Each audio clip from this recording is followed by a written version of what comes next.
Le centre informatique pour la région bruxelloise est l'acteur incontournable des données géographiques pour la région de Bruxelles-Capitale.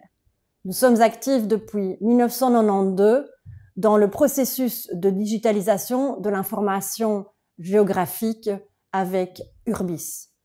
Les équipes GIS et cartographie représentent environ 15 personnes à votre service pour mettre en place donc ces services cartographiques, aussi bien pour les acteurs locaux et régionaux publics, mais également pour les citoyens et les entreprises, et ceci en les mettant à disposition via datastore.brussels.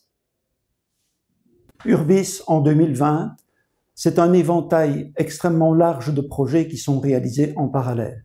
Il s'agit d'abord de renforcer la mise à jour en continu, ensuite de renforcer et d'améliorer les services web qui sont mis à la disposition et de compléter le datastore.brussels pour le mettre en production complète.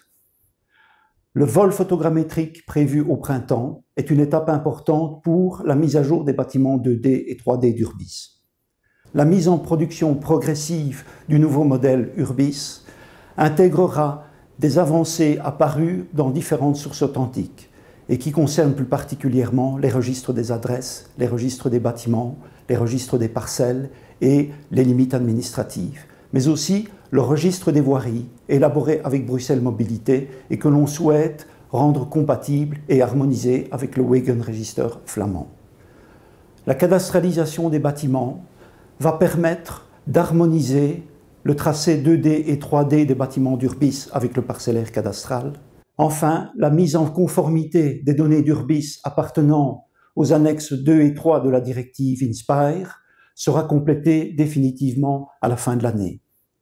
Dernier projet, last but not least, 2020 verra l'extension du projet de mobile mapping réalisé également avec Bruxelles Mobilité à l'ensemble de la région bruxelloise. Le mobile mapping, c'est un projet d'envergure dont l'objectif est de mettre à disposition de tous une cartographie précise 3D de l'espace public, combinant à la fois des images panoramiques 360 degrés et des données LiDAR à la fois extérieures et intérieures.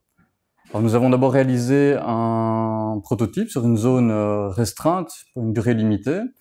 Et vu le succès, nous avons élargi à l'ensemble de la région de Bruxelles-Capitale. Alors ces données permettront par exemple de constituer des modèles 3D de tunnels ou de stations. Ça permettra également de faciliter la gestion de nos assets ou encore de mieux évaluer l'impact de chantier en voirie.